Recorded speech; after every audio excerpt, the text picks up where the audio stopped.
1970 की बात है कि ये मशीन जो है 1970 की है। आए थे ये। हाँ जी। पावर स्प्रेयर है ना, सीधे पेट्रोल डीजल, हाँ जी, या मिट्टी तेल या केरोसिन से या इलेक्ट्रिसिटी। हाँ जी, हाँ जी। Hello everyone, welcome back to Akshay Dilik vlogs. I hope आप सब सही होगे, स्वस्थ होगे। मैं उम्मीद करता हूं कि पिछला व्लॉग जो विलेज टूर था आप लोगों ने एंजॉय किया होगा। तो आज है फिर से एक नई शुरुआत, न्यू मॉर्निंग। तो आज देखते हैं कि आज इस व्लॉग में क्या रहने वाला है। मुझे भी आइडिया नहीं होता कि क्या क्या रहने वाला है। मैं रैंडमली जो भी मुझे चीज मिलती है उन सबको मैं कवर कर लेता हूं, ताकि सो दैट एक अच्छा सा व्लॉग बने। आज तो फादर साहब भी घर पे है, उन्होंने हमें कुछ बताना था। क्या बताना था वो भी हम उनसे पूछते हैं। तो सबसे पहले तो भाई मेरे को करना है ब्रेकफास्ट, क्योंकि मेरा ब्रेकफास्ट टाइम हो चुका है। अपने मॉर्निंग की सारी एक्टिविटीज कर ली है, अब सबसे पहले करेंगे ब्रेकफास्ट, फिर चलेंगे फादर के पास। तो मेरा ब्रेकफास्ट तो हो चुका है। फादर साहब ने बहुत सारी तैयारी कर ली है। अब आई डोंट नो क्या तैयारी की है क्या नहीं। कमेंट सेक्शन में आप लोगों ने तारीफ कर दी थी फादर साहब की कि वो बहुत अच्छा एक्सप्लेन करते हैं, बहुत अच्छी चीज़ें बताते हैं। तो वो चीज़ उनको और अच्छी लगी, वो कमेंट्स पढ़ के इनको और मज़ा आया। तो आज पता नहीं क्या तैयारी है, मैं जा रहा हूँ, देखते हैं। अभी तो फिलहाल ये आप क्या कर रहे हैं? लकड़ियाँ बना रहे हैं? हेलो हेलो हेलो, कैसे हैं आप? बढ़िया बढ़िया, फाइन। तो ये इन्होंने मशीन ली है लकड़ी काटने की, और देख सकते हैं कितना सारा ढेर इकट्ठा कर दिया। तो सर्दियों की तैयारी होनी शुरू हो चुकी है। हाँ। क्योंकि बुखारी में इस साइज की लकड़ियां लगती है, तो अभी से ही काटनी पड़ेगी, तब जाके जो स्नोफॉल तक वो जो है ना बहुत सारा ढेर बनेगा। तो हाँ जी सर। ये बस ये बुखारी के लिए साइज की लकड़ियाँ चाहिए होती है। हाँ जी। ये साइज की लकड़ियाँ ना, इससे बड़ा साइज नहीं चाहिए, क्योंकि छोटी बुखारी है हमारे पास। हाँ जी। तो सर्दी में बर्फ जब गिरती है, बर्फ इतनी गिरती है, बाहर निकलना मुश्किल होता है। तो इसको मैं काट के तभी रख रहा हूँ। हाँ जी। कि भाई ये सर्दी में जैसे बर्फ गिरेगी तो इसको हम एक जगह स्टैक कर लेंगे, और साथ ही जलाने के लिए ताकि काम आए। हाँ जी। और इसका कटर देखो कितना यूजफुल है। ये कटर लाया मैंने अभी इस बार ना। भारी नहीं है? नहीं, थोड़ा भारी ऐसा नहीं है, भारी नहीं है तो इसी पर टिक जाता है।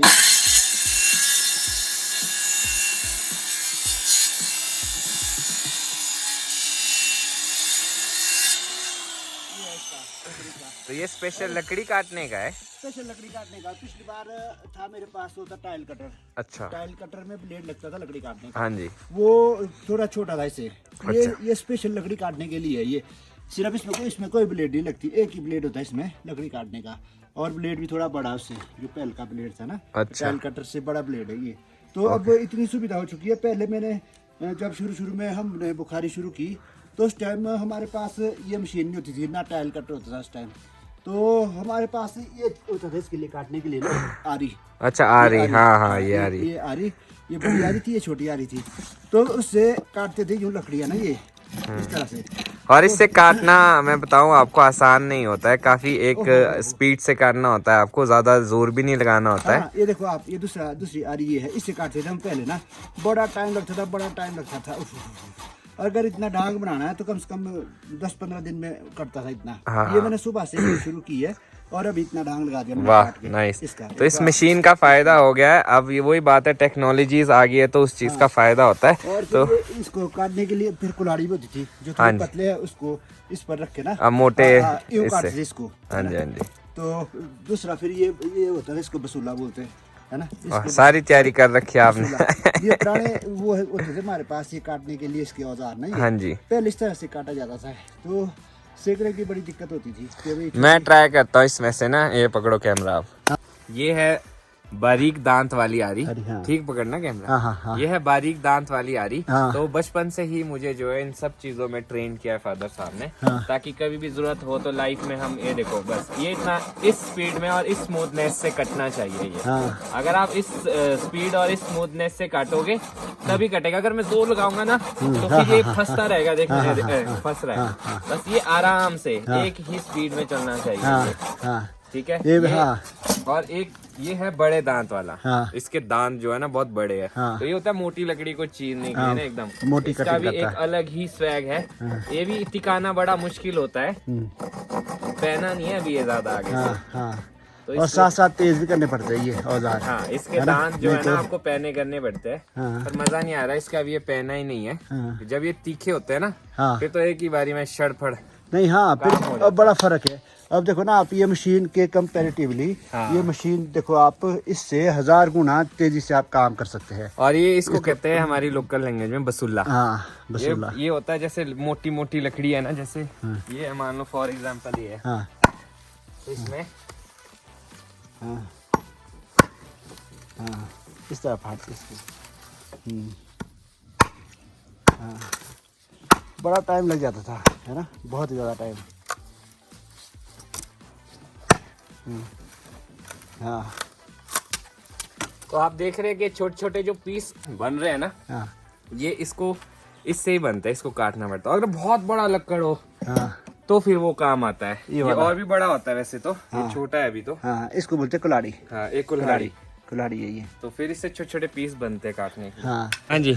सर्दी के लिए हमने ये लकड़ी स्टैक की है यहाँ पर। ये हमारी सेब की टहनी है, हाँ, इधर यहाँ देखो, इस तरफ से, यहाँ से देखो। अच्छा, ये सारी सेब की टहनियाँ जो खराब हो जाती है तो उसे काट दिया जाता है, सो दैट वो जलाने के काम यूज आए। सारी अभी जब प्रोनिंग का वक्त टाइम आने वाला हमारे, हाँ जी। उस दौरान जो सूखी टहनी होती है सेब के पौधे में, प्लांट देखो आप कितना बड़ा होता है। हाँ। इसमें टहनियाँ सूख जाती है, कई सूख जाती है, कई टूट जाती है, टूट जाती है। बहुत सारी चीजें होती है इसमें से जो वेस्ट हो जाती है, उसको यहाँ पे इकट्ठा करके हाँ, इकट्ठा जलाने करके के काम आ जाती जलाने है। के लिए लाते हैं उसको। फिर इस तरह से इसके पीसेज बना के बुखारी में जलाते हैं। पूरी सर्दी का कोटा हमारा जो है ना जलाने का, इन्हीं लकड़ियों सेब की लकड़ियों से आ जाता है। हाँ जी। और थोड़ी बहुत लकड़ी हम बाहर से लाते हैं जलाने के लिए, जैसे देवदार कायल के टहनों की जो वेस्ट वो बहुत रेयर है जो मिलती है, क्योंकि जंगल जाना पड़ता है जंगल उसके दूर, लिए। बहुत दूर जंगल है, हाँ वहाँ जी। से लानी बड़ी मुश्किल है।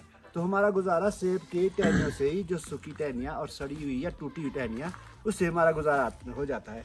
तो थोड़ी चीजें मैं और दिखाता हूँ आपको। पुराना हमारा जो कल्चर है, पुराना यहाँ का ट्रेडिशन है, हाँ किस जी। तरह से पहले वाले लोग काम किया करते थे।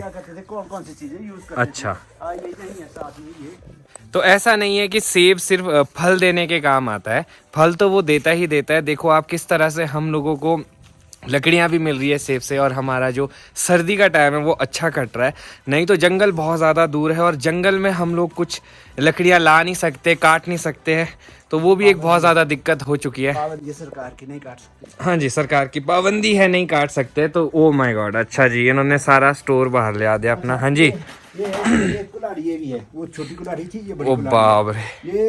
ये कुल्हाड़ा किस लिए होता था? जब हम बड़े दरख्त, बड़े पेड़ को काटते थे, हाँ जी। तो उससे जो तख्ते वगैरह निकालते हैं, या मकान के लिए जो हम कोई भी लकड़ बनाते हैं, तो हाँ जी। पहले से पहचान किया जाता था उसको, है ना।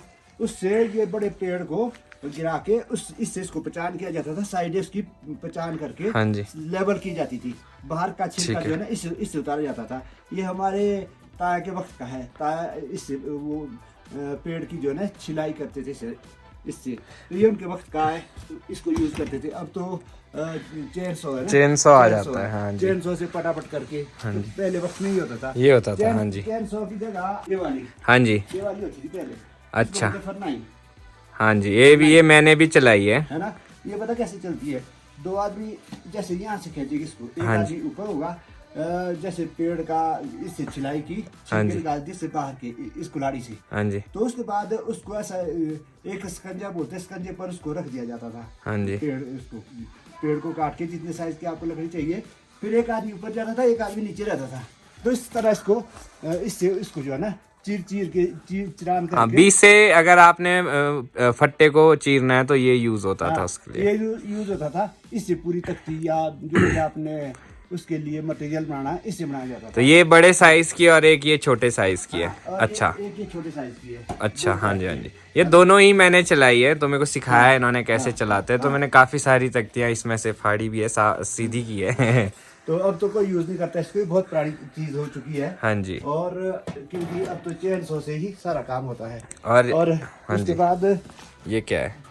ये है हमारे, जब हम गेहूं जौ की खेती करते थे, अच्छा जी। जैसे गेहूं काट के खलिहान होता था, इधर हमारे खलिहान होती थी। हाँ जी। हाँ जी। खलिहान में उसकी बैल चलाते थे उसके ऊपर। हाँ जी। फिर जब वो उसके दाने दाने निकल जाते थे, उसमें कुछ भूसा रहता था, जो रहता था ना उसमें वेस्ट, इससे फिर वो इसमें डाल के इस तरह से इसको करते थे, ताकि इसके दाने नीचे गिर जाते थे, दाने साइज का इसमें छेद होते, और जो वेस्ट है इसका वो इसमें ऊपर रहता था, और उसको बाहर फेंक देते थे। इसी तरह हम जो है ना अपनी फसल को इकट्ठा करके इसका यूज करते थे, उसके लिए दाने छांटने के लिए अलग, है ना, इसका यूज किया जाता था। अच्छा, फिर कहीं आपने ये छेद क्या? करना है, इसके लिए ये टूल यूज किया जाता था, है ना? अच्छा। यहाँ से पीछे मार के इसमें ना, अच्छा, ये आगे से लोहे का है। हाँ आगे से लोहे का है, ये लोहे का है, ये पीछे लकड़ लगा इसमें। अच्छा। इसमें ठोक के इसको, इसमें छेद वगैरह होल करने के लिए ये इंस्ट्रूमेंट औजार यूज किया जाता है। ये मैं स्प्रेयर मशीन भी देख रहा हूँ पीछे कुछ पुराने टाइप की। ये स्प्रे जब शुरू में बगीचे शुरू हुए यहाँ पर, हाँ जी। इस टाइम बगीचे शुरू हुए हैं, 70s की बात है, 1970 की बात है कि ये मशीन जो है 1970 की है। आए थे ये। हाँ अब जी। तो पावर स्प्रेयर है ना, सीधे पेट्रोल डीजल, हाँ जी। या मिट्टी तेल या केरोसिन से या इलेक्ट्रिसिटी। हाँ जी, हाँ जी। पहले फूड स्प्रेयर होते थे ये। हाँ जी। फूड स्प्रेयर होते थे, यूं चलाए जाते थे ये पाँव से ना, ये हाँ जी। पाँव से इसमें पाइप पे लगा के ना आगे नोजल लेके स्प्रे किए जाते थे पौधों में। हाँ जी, हाँ जी। टेम्परेचर कम होते थे और इनका यूज किया जाता था, मतलब बहुत कम एवरेज आती थी इससे, क्योंकि मैनुअल है ये। अच्छा, अब तो एक ही दिन में भी आप पावर स्प्रेयर से बहुत सारा स्प्रे कर लेते हैं। हाँ जी, हाँ जी। बगीचा काफी हद तक, अब तो बड़े बड़े बगीचे बहुत ही इन 1000 प्लांट्स है लोगों के, तो वो पावर स्प्रेयर से हो जाते हैं। नहीं तो पहले फिर पाँव से दबा के एक आदमी चलाने लगता था और एक आदमी आगे स्प्रे करने लगता था। जो बेचारा पाँव से इसको चलाता था उसकी शाम को थक थक के बुरा हाल हो जाता है। एक एक्सरसाइज ही है ये, पूरे दिन भर इसको प्रेस करना, बहुत थकान होती है। मुझसे भी करवाया बचपन में। हाँ, जब तुम छोटे थे, बहुत छोटे थे, हाँ जी। तो उस टाइम भी यही होते थे। हाँ जी। तो अब तो बदल गया, वक्त बदल ये हमारे 2 स्टोर है, एक ये स्टोर है, एक ये स्टोर है। ये हमारा बेसिकली जब सेब सीजन में सेब तोड़ते हैं तो इसके अंदर इकट्ठा किया जाता है, फिर इधर उसमें पेटियां पैक की जाती है। अभी तो फिलहाल इसमें रफ सामान है। एक ये वाला रूम है, ये वाला स्टोर है। ये स्टोर बेसिकली पुराने टाइम में गौशाला थी, यहाँ पे रहती थी हमारी गाय। इसकी हाइट देखो कितनी कम है, ताकि गाय को ये गर्म रहे, और एकदम गर्म चीज़ है ये। और यहाँ से ऊपर आप देखोगे, यहाँ से एक ओपनिंग हुआ करती थी, ये एक डोर था। यहाँ से नीचे सीढ़ियाँ थी, यहाँ से नीचे आते थे, और इसके ऊपर सीधा जो है वो दादी वाला कमरा है, जो पूजा वाला कमरा, जहाँ मैं पूजा करता हूँ। तो यहाँ से सीधा रात को कोई दिक्कत है तो यहीं से नीचे आना, गऊ को देखना, जो भी है दूध वगैरह घास वगैरह देना, दूध निकालना और घास देना, और फिर यहाँ से बाहर चले जाना। सर्दियों में ये बहुत यूजफुल होते थे, क्योंकि ये जो छोटे जैसे रहते हैं ना हाइट में, स्पेस में, तो इससे गर्मी बनी रहती थी। और यहाँ पे दिस टाइम पे तो पापा ने इसको भी स्टोर रूम बनाया है, इसमें बहुत सारी सेफ से रिलेटेड चीज़ें हैं। तो आधे से ज़्यादा तो इन्होंने बाहर निकाल दिया है आप लोगों को दिखाने के लिए। थैंक यू सो मच, काफ़ी अच्छी जानकारी थी ये हमारे लिए, क्योंकि ये मैंने खुद बहुत टाइम बाद चीज़ ये देखी है सारी, तो काफ़ी अच्छा लगा इन सबको देख के। ये जो सामने है ये हमारे सर्वेंट क्वार्टर्स है, अभी तक कोई है नहीं हमारे पास। तो ये रूम है, ये किचन है। तो मैं आप सबसे गुजारिश करता हूँ, जो भी हमारे पहाड़ के लोग हैं, अपर शिमला के एरिया के लोग हैं, अगर किसी के पास नेपाली मूल निवासी है जो आना चाहते हैं, कहीं जाना चाहते हैं, तो हम इच्छुक है, हमें प्लीज़ एक नेपाली फैमिली प्रोवाइड कराए, क्योंकि हमें बहुत ज़्यादा सख्त ज़रूरत है। इस टाइम पे हमें कोई भी नेपाली लोग नहीं मिल रहे हैं। अगर आपके संपर्क में कोई हो, आप कोई किसी को जानते हो जो बगीचों का काम करते हो, तो हम चाहेंगे कि वो यहाँ पे आए। उनके लिए ऑलरेडी घर बन चुका है, बस आना बाकी है। तो ये जो किचन भी है, ये अभी रिसेंटली किचन बनाई है इन लोगों के लिए। काफ़ी छोटी और गर्म रहती है ये किचन। पुराने ज़माने में ऐसी किचन बनती थी ताकि वो गर्म रहे। अंदर एक चूल्हा बना दिया गया है, और यहाँ पे एक रखने के लिए एक शेल्फ सी है, खिड़की सी है, और एक बाहर डोर बनाया है इसके लिए। ये इसीलिए क्योंकि यहाँ पे जो बर्तन वगैरह धोने हैं वो यहाँ पे धो सकते हैं बाहर। तो अगर आपको कोई भी नेपाली फैमिली मिले और वो आना चाहती है, जाना चाहती है कहीं, तो ज़रूर हमें संपर्क करें। हम इच्छुक है उन्हें रखने में, है ना। हम उन्हें रख लेंगे अगर हमें कोई मिलता है। बगीचे का काम हमारा बिल्कुल अब करने को है, कोई भी लेबर नहीं मिल रही है हमारे को लेबर की सख्त ज़रूरत है। अगर कोई भी नेपाली फैमिली कहीं भी किसी के संपर्क में है तो हमें वो दे सकते हैं, और हम उनको सैलरी बेस्ड या फिर डेली वेजेस बेस्ड हम उनको रख सकते हैं। और हमारे पास बहुत ज़्यादा काम है अभी जो पेंडिंग पड़ा है, जो करना है। हमारे को 12 महीने आदमी की ज़रूरत रहती है। यदि किसी के संपर्क में कोई नेपाली फैमिली है तो वो कृपया हमें कमेंट में बताएं और उनका नंबर शेयर करें। तो आप कमेंट सेक्शन में बता सकते हैं, क्योंकि हमें नेपाली तो चाहिए ही। और ऐसा नहीं है कि 1 दिन 2 दिन के लिए चाहिए, अगर लंबा भी वो टिकना चाहते हैं तो हमें कोई दिक्कत नहीं है। घर है, सब कुछ है, वो आके यहाँ पे रहे। अगर उनके बच्चे भी है, उन्हें पढ़ाना लिखाना है, तो स्कूल भी यहीं पे है, हम वो भी करवा सकते हैं। हमारी तरफ से जितना हम कर सकते हैं हम उनके लिए करेंगे।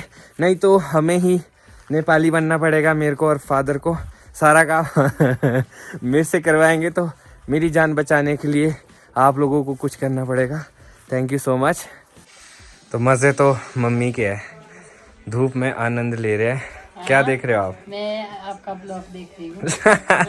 मैं बार बार देखती रहती हूँ आपका ब्लॉग। क्यों, अच्छा लगता है आपको? हाँ। तो आप तो आते नहीं है व्लॉग में, तो पापा ही होते हैं सबसे ज्यादा। चलो, पापा को ज्यादा शौक है, मेरे को इतना शौक नहीं है। तो मम्मी को ज्यादा शौक नहीं है, पर फिर भी मम्मी पूरे दिन भर जो है ना वो देखते रहते हैं कोई ना कोई नहीं ब्लॉग मेरा। इनको अच्छा लगता है, ऐसा नहीं है मेरा ही देखते हैं, उज्जवल का, ध्रुव का, ज्योतिका का, जिसका भी आता है पूरा नेट खत्म कर देते हैं। इस बारी मैंने आपका ज्यादा वाला रिचार्ज किया जिसमें ज्यादा MB मिलेगा आपको। क्या बोल रहे हो? ये पाँव के ना बेटे, ये इतनी गर्मी से क्यों करता है? ये दादी ने बनाया मेरे लिए। तो बनाया तो किसने? तो ठंड लगती है दिन में, तो अब जाके बाहर आया हूँ ना मैं, अभी तक अंदर ही था, तो अंदर फ्लोर ठंडा था, तो तब पहनना पड़ता है ये। आई होप आपको ये ब्लॉग अच्छा लगा हो। ये थी थोड़ी सी जानकारी जो फादर साहब ने हमें दी और काफी यूजफुल भी थी, क्योंकि ये जो पुरानी चीजें हैं वो हमारे समाज से वैनिश हो चुकी है, क्योंकि मॉडर्नाइजेशन आ चुकी है, न्यू टेक्नोलॉजीज आ चुकी है, तो इन सब चीजों का यूज नहीं होता है। इसलिए कल भी फादर साहब मुझे कह रहे थे कि मुझे कुछ बताना है, कुछ शेयर करना है। आप लोगों ने जो तारीफ की है इनकी कमेंट सेक्शन में इतनी सारी, कि जो भी जानकारी देते हैं बहुत यूजफुल होती है, बहुत अच्छी होती है, बहुत अच्छे से एक्सप्लेन करते हैं। तो बस उसी का एक छोटा सा नमूना था कि इन्होंने अपनी सारी कलेक्शंस निकाल दी, और ये एक विंटेज कलेक्शंस है जो आज के टाइम में शायद यूज नहीं होती है, पर बहुत अच्छा लगता है कि हमारे पास ये छोटी छोटी पुरानी कलेक्शंस है। तो अब मैं इस ब्लॉग को यहीं पे ही खत्म कर रहा हूं, मिलूंगा नए ब्लॉग में कुछ नए थीम के साथ। अगर आज का ब्लॉग अच्छा लगा हो तो आज के ब्लॉग को लाइक शेयर, अगर आप इस चैनल पे नए हैं तो इस चैनल को सब्सक्राइब करना ना भूलिएगा, और देखते रहे Akshay Dilekh vlogs and stay tuned for the next vlogs. Thank you.